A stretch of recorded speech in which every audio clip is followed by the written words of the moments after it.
반갑습니다. 일주일 잘 지내셨어요? 우리 한번 옆분에게 좀 밝게 웃으며 인사하겠습니다. 잘 오셨어요? 축복합니다.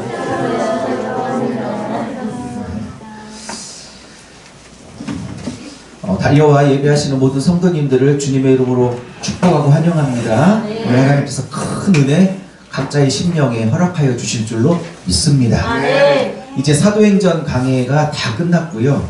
이제 다른 한 권을 또 잡아서 강해 설교를 하고자 합니다. 아직 기도 중이라 결정을 하지 못해서 한 주, 두 주는 제가 전하고 싶은 말씀 전하고 그 다음에 결정되는 대로 한 권을 잡아도 연속적으로 설교를 하겠습니다.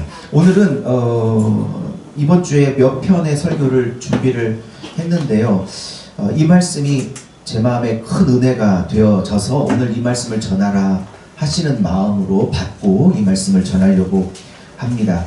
창세기는 우리가 한 2년 전에, 그렇죠? 한 1, 2년 전에 1장부터 50장까지를 한 절도 빠짐없이 다 한번 살펴보았던 책이기도 합니다. 제가 목사님들을 위해서 책 한 권을 쓰고 있는데 창세기를 지금 주에서를 출판사로 보내려고 해요. 그래서 창세기 1장부터 50장까지 다 목사님들을 위한 책을 쓰는 과정 중에 설교도 했고 또 다시 책도 만드는 과정 중에 다시 한번 보니까 굉장한 은혜가 있었어요. 그 중에 오늘 일부분을 전하고자 합니다. 오늘 읽었던 본문 창세기 16장 15절은 하갈이라는 사람이 나오지요. 아브람이라는 사람도 나오고 그 두 사람이 낳은 이스마엘이라는 사람도 나오고 있네요. 여러분 너무나 잘 아다시피 하나님은 갈대아 우르라는 우상 숭배의 땅에 살고 있었던 할아버지죠. 75세니까 노인이 다 된 아브람을 부르셨습니다. 그의 아내 사레를 불러 내가 너에게 지시할 땅으로 가라 하셨습니다. 말씀을 쫓아 와보니 그것이 가나안 땅이었고 아브람은 그곳에서 이제 하나님의 약속을 받고 살게 됩니다. 하나님은 아브람에게 세 가지 약속을 하셨죠. 땅을 주겠다, 많은 후손을 주겠다, 그리고 너는 복의 근원이 될 것이다. 이렇게 아브람은 하나님의 그 어마어마한 약속을 받았습니다. 그리고 세월이 흘렀습니다. 그 과정 중에 있었던 많은 사건들은 이미 다 1, 2년 전에 공부를 했으니까 약하기로 하고요. 이제 아브람 나이가 85세쯤 되었습니다. 하나님께서 자기에게 땅을 주겠다, 특별히 많은 후손을 주겠다고 약속한 지가 10년이 넘어버렸습니다. 10년이 넘었는데도 이 부부에게 아들이 한 명도 없습니다.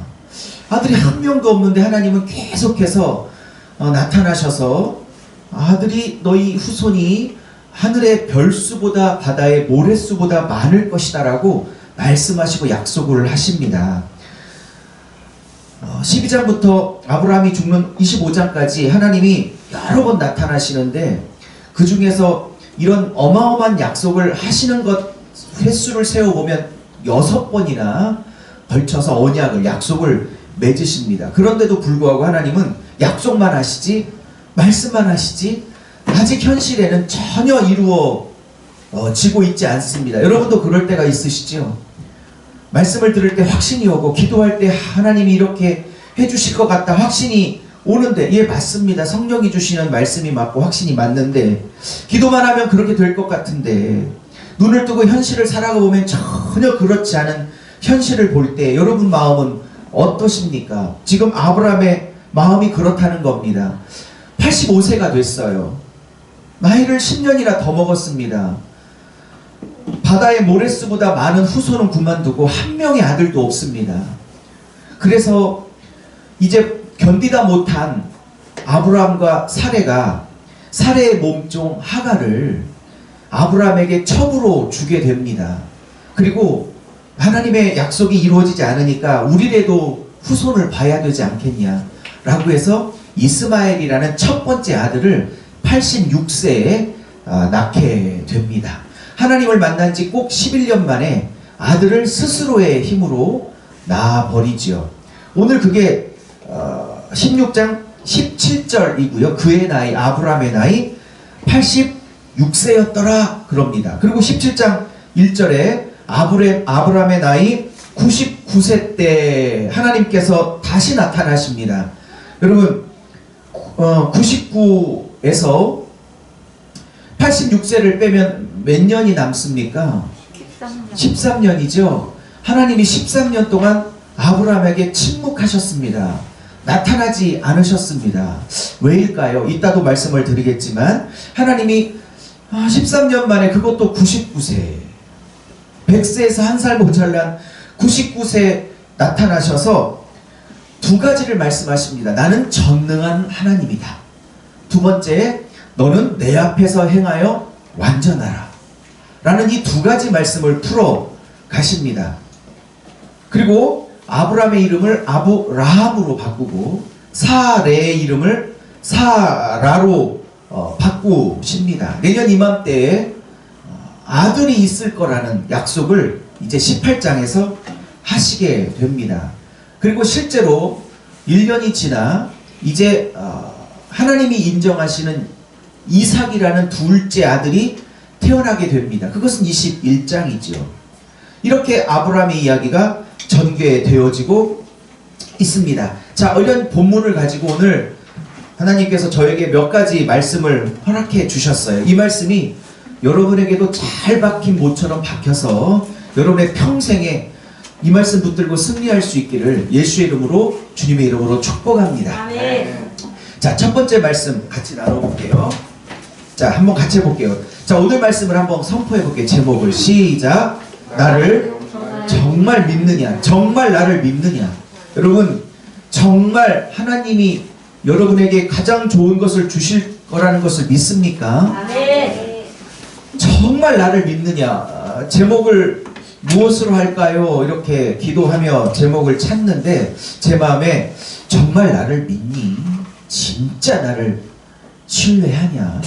라는 이 문장이 머릿속에 탁 스쳐갔어요. 진짜 나를 믿어? 진짜 나를 신뢰해? 그럼 어떻게 살아야 하겠니? 라는 질문이었습니다. 자, 첫 번째입니다. 같이 한번 해볼게요. 자, 시작. 나의 끝이 하나님의 끝이 아닙니다. 여러분, 이걸 믿으십니까? 아멘. 나의 끝이 하나님의 끝이 아닙니다. 아멘. 내가 끝났다고 하나님이 끝난 게 아닙니다. 아멘. 나는 끝날 수 있겠지요.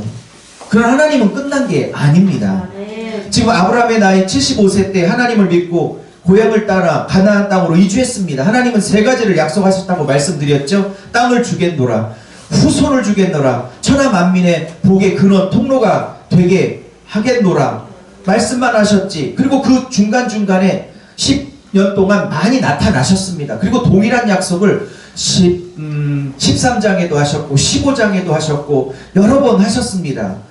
그런데 10년이 지났는데도 아무런 하나님의 약속의 성취가 없습니다. 후손이 생기지 않습니다. 우리 그리스도인들에게, 믿는 신자들에게 가장 힘든 때가 이런 거죠. 하나님의 말씀을 붙들고 기도하는데도 기도할 때는 왠지 하나님이 이렇게 하실 것 같은 마음도 들고 하나님의 응답도 있었는데 그 기도가 여전히 응답되지 않고 있는 현실이 너무 오래가면서, 여러분 1개월은 참을 수 있어요. 2개월, 3개월 만에 무너지는 사람은 없어요.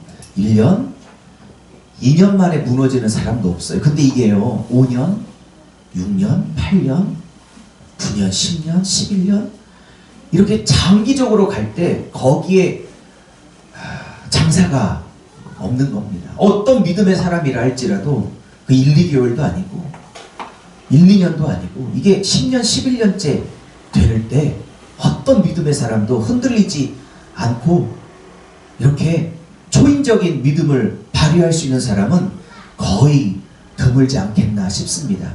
오늘 아브라함은 물론 아내의 제안에 따라 첩을 얻어 첫아들 이스마엘을 낳았지만 아브라함은 상당히 믿음이 흔들리고 있다는 사실을 알 수 있습니다.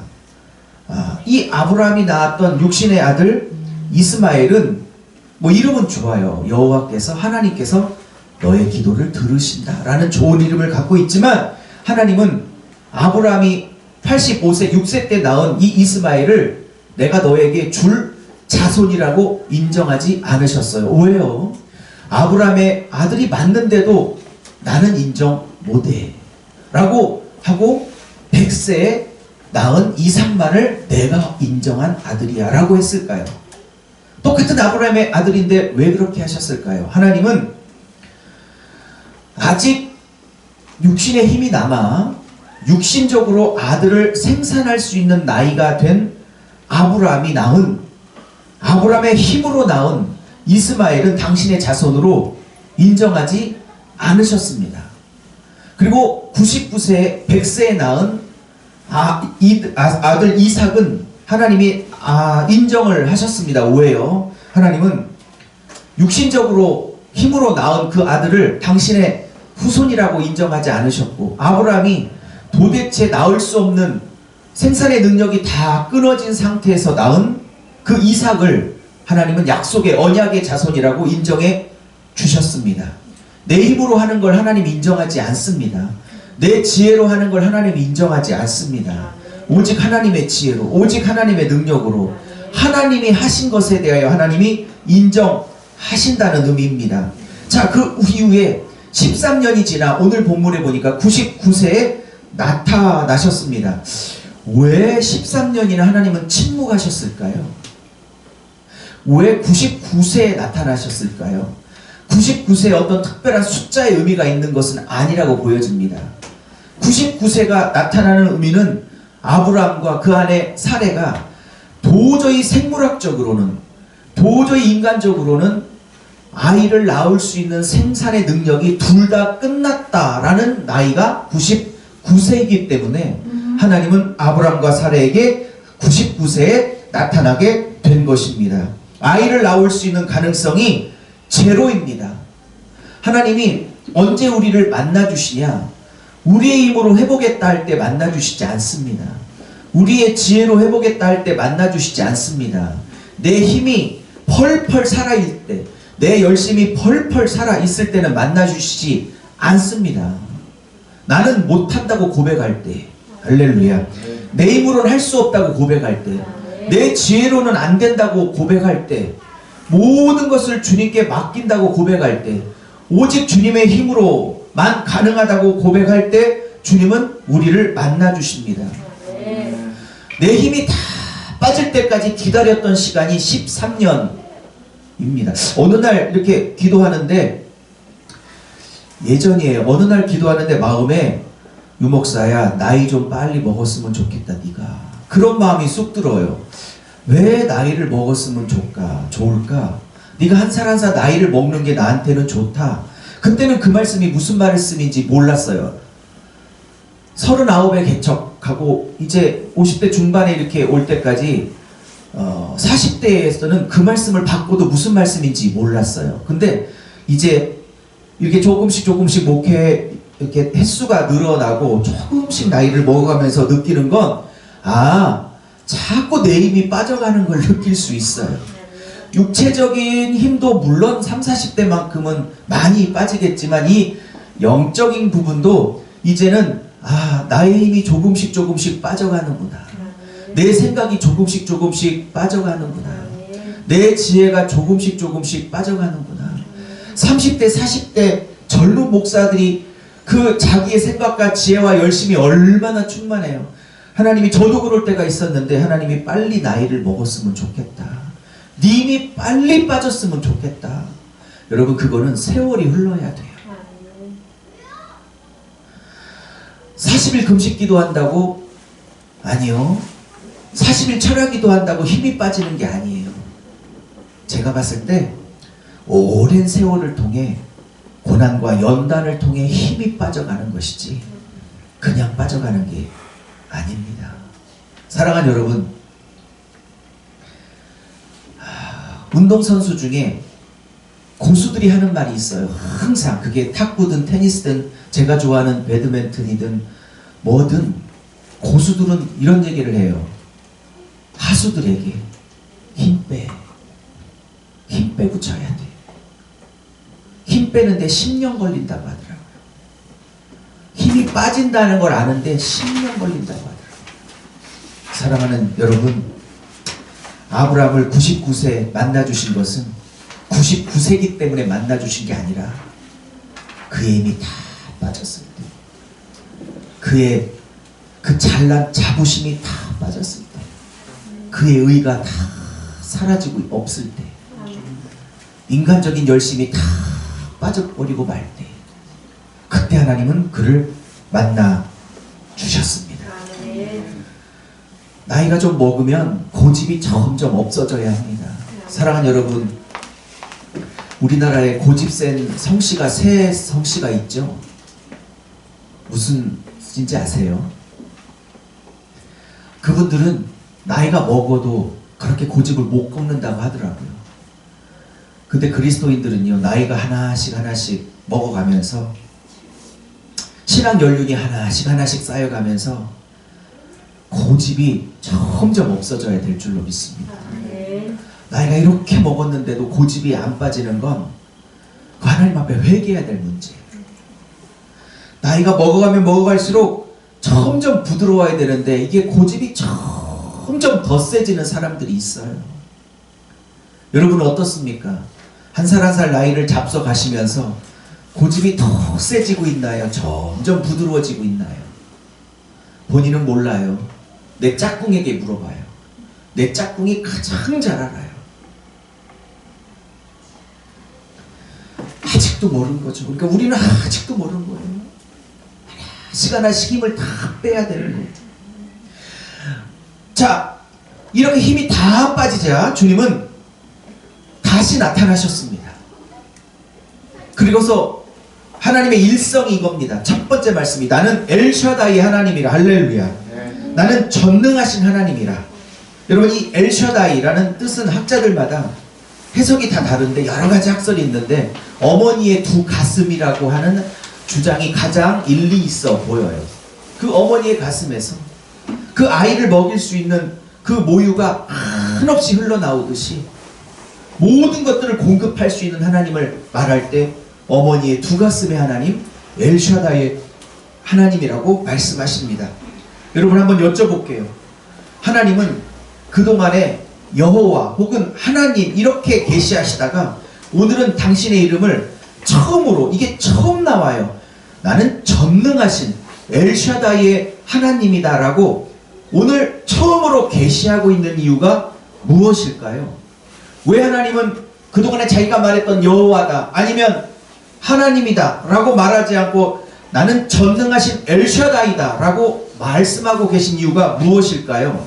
그것은 짐작하시는 대로 아브라함이 그리고 아내 사레가 아들을 낳을 수 있는 상황이 불가능한 상태가 되었기 때문에 하나님은 자신의 이름을 엘샤다이, 모든 것을 가능하게 하시는 하나님이란 이름으로 바꾸어 나타나시는 것입니다. 할렐루야. 아브라함이 끝났기에 하나님은 아브라함이 마지막 그 골목길에 섰기에 하나님은 당신을 엘샤다이로 계시를 하시는 것입니다.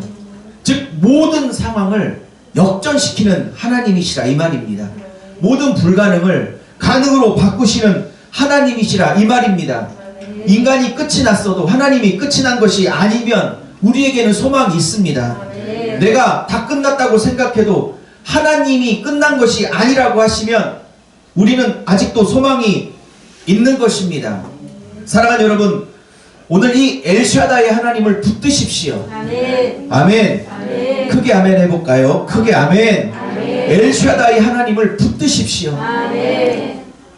경제적인 부분에 있어서 나는 끝이다 라고 생각할 때 오늘 이 본문을 목사님이 그냥 정한 본문이 아니라 나를 위해서 하나님이 이 본문을 목사님에게 생각나게 하셨구나 라고 받아들이십시오. 아멘. 그리고 이 경제적인 부분에서 내가 오늘 99세라면 막다른 골목이라면 여러분에게는 답이 없을지라도 하나님에게는 답이 있을 줄로 믿습니다. 내게는 길이 안 보여도 하나님에게는 새로운 길이 있을 줄로 믿습니다. 나에게는 해결책이 없어도 하나님에게는 해결책이 있을 줄로 믿습니다. 아브라함과 사레는 낳을 수 없는 나이지만 하나님은 1년 후에 이 낳을 수 없는 노인네들에게 아이를 주셨다 이 말입니다. 하나님은 전능하신 하나님이십니다. 오늘 이 말씀을 선포하고 싶은 마음을 하나님이 저에게 주셨습니다.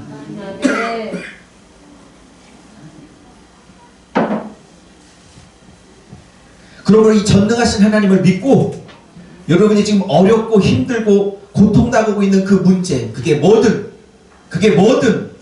어떤 문제든 간에 하나님을 믿고 의지할 때 하나님은 반드시 내 생각과 내 한계를 뛰어넘어 역사해 주시는 하나님이라는 것을 선포합니다. 아멘. 여러분 이것을 붙들 수 있기를 예수의 이름으로 축복합니다. 아멘. 두 번째입니다. 두 번째. 시작. 하나님은 내가 언제나 믿음으로 사는 자이기를 요구하십니다. 할렐루야. 네. 제가 좋아하는 찬양 중에 믿음으로 사는 자는 하늘 위로 받겠네. 믿음으로 사는 자는 하늘나라 하늘 위로 받겠네. 여러분 세종그날학교의 모든 성도님들, 저와 여러분들은 믿음으로 사는 자이어야 하기를 축복합니다. 아멘. 믿음으로 사는 자이어야 하는 것입니다. 아멘. 믿음의 사람이어야 하는 것입니다. 아멘. 어떤 문제 앞에서, 어떤 어려움 앞에서도 환경으로 사는 자가 아니라 상황으로 사는 자가 아니라, 이 말씀 이해하시겠어요? 환경 따라 상황 따라 사는 자가 아니라 어떤 환경과 형편과 상황 앞에서 믿음으로 반응하는 자이어야 할 것입니다. 오늘 주님은 나타나셔서 여러 말씀하시지만 첫 번째, 나는 엘샤다이, 모든 불가능을 가능으로 바꾸실 하나님이다 라고 아브라함에게 딱 소망을 주셨고, 아브라함이 이걸 믿었을까요? 안 믿었어요. 18장에 보면 천사가 나타나서 내년 이맘때에 아들이 있을 거야 라고 전하자 아브라함도 속으로 비웃고 아내도 속으로 비웃으니까 천사가 왜 속으로 이 말을 믿지 않고 비웃어? 라고 거꾸로 질문을 하고 있는 거 보면 지금 17장 18장에서 말씀하고 계신 내년 이맘때에 아들이 있을 거야 라는 하나님과 혹은 천사의 말을 전혀 믿지 않고 있다는 사실을 알 수 있어요. 마치 오늘 첫 번째 주제를 나눌 때 여러분이 그렇게 생각했던 거랑 똑같아요.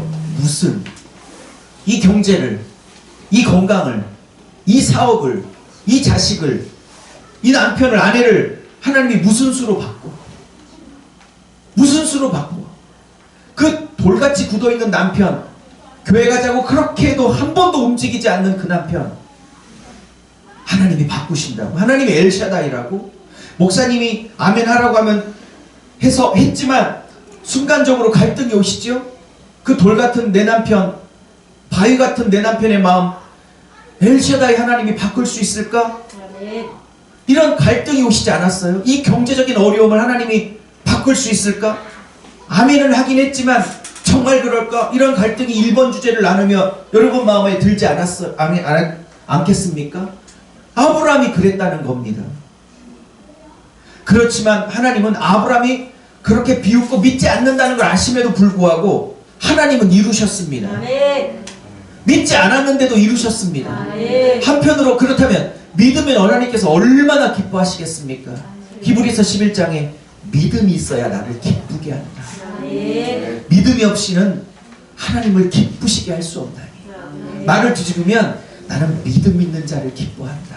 아멘. 나는 믿음으로 사는 자를 기뻐한다. 아멘. 계산으로 살지 마십시오. 아멘. 상식으로, 환경으로, 형편으로 살지 말고 믿음으로 살 수 있는 여러분이 되시길 예수의 이름으로 축복합니다. 아멘. 근데 묘한 말씀을 하세요. 17장 1절에 나는 전능한 하나님이라고 해놓고 내 앞에 행하여 완전하라. 저는 이 말씀 듣고 완전히 좌절했지 않겠습니까?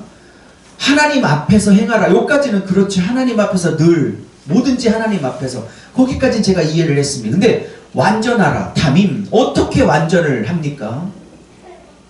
말에도 실수가 많고 생각도 하나님이 기뻐하지 않은 악한 생각도 가끔 제 머리에 스쳐가고, 아내에게도 때로는 상처는 주는 말도 하기도 하고, 여러가지 이렇게 도덕적 윤리적으로 넘어지고 쓰러질 때도 많은데 어떻게 완전할 수가 있겠습니까? 이 말씀을 묵상하고 많은 주석들을 찾아봅니다. 마땅한 대답이 주석책에도 나오지 않습니다. 계속 씨름하는 과정 중에 하나님께서 제게 어떤 생각을 주셔, 이런 겁니다. 내 앞에 행하여 완전하라는 건 요만큼도 죄짓지 않고 요만큼도 흠도 점도 없는 완벽한 사람이 되란 뜻이 아니라 지금 문맥 안에서 13년 만에 나타나셔서 하시는 이유, 그리고 13년 만에 나타나신 이유, 13년 전에 믿음으로 반응하지 않고 환경 따라 상황 따라 어쩔 수 없이 첩을 통하여 이스마엘이라는 아들을 낳을 때 하나님은 그것은 믿음으로 사는 게 아니었기 때문에 인정하지 않았다 이 말입니다. 13년이 지나 내 앞에서 완전하라는 것은 행위의 완전함을 말하는 게 아니라 이 말씀은 문맥 안에서 믿음으로 살아라. 나를 절대 신뢰하라. 그게 지금 이 문맥 안에서 내 앞에 행하여 완전하라는 겁니다. 믿음을 보여달라는 겁니다. 믿음으로 살아달라는 겁니다. 할렐루야. 제가 이런 말을 썼죠. 언제든 어떤 상황이든 하나님을 향한 절대 믿음을 보여드리는 것이 내 앞에 행하여 완전하라는 겁니다. 신자는 이 계산으로 사는 자들이 아니에요. 여러분, 계산하면 답이 나오지 않습니다. 계산하면 답이 나오지 않아요. 신자는 환경으로 사는 자가 아니고 믿음으로 사는 자이어야 할 것입니다. 환경을 보고 일희일비, 한자 사자성어인데 한 번은 기뻐하고 한 번은 슬퍼하는 그러한 환경 따라 파도치고 출렁이는 삶이 아니라 좀 묵직하게 잘 되든 안 되든 형통하든 불통하든 항상 믿음으로 반응하는, 믿음으로 살아가는 저와 여러분이 될 수 있기를 예수의 이름으로 축복드립니다. 제발 일희일비하지 마십시오. 좀 묵직해 보십시오. 묵직하게 콩같이 있는 그 자리에서 흔들리지 않는 반석처럼 어떤 상황이 와도 하나님을 팍 붙들고 믿음으로 이겨낼 수 있는 저와 여러분 되시길 예수의 이름으로 축복합니다. 하나님은 아브라함을 아브라함으로, 사례를 사라로 바꾸십니다. 이것은 간단하게 말씀드리고 넘어가겠습니다. 이제는 새 인생을 살아보자꾸나. 새 인생을 살아보자꾸나. 새 인생을 살아라. 과거와 전혀 다른 삶을 살아라. 이제는 믿음으로 살지 않고 환경으로 살았던, 계산으로 살았던 과거를 잊고 믿음으로 살며 이제 미래를 함께 가꾸어 나가자라고 주님이 말씀하시는 것입니다. 오늘 믿음으로 살기를 결단하는 저와 여러분에게 하나님께서 이 믿음의 사람들에게 새로운 인생, 새 시대, 새 삶을 펼쳐주시기를 예수의 이름으로 축복합니다. 세 번째입니다. 세 번째요. 시작. 하나님은 믿음으로 사는 자를 반드시 웃게 해주시는 분입니다. 할렐루야. 하나님은 믿음으로 사는 자를 반드시 웃게 해주시는 분입니다. 반드시 위로하는 자이십니다. 믿음으로 사는 자는 하늘 위로 받겠네. 무슨 일을 만나든지 만사형통하리라. 성경 찬송가는 말하고 있습니다.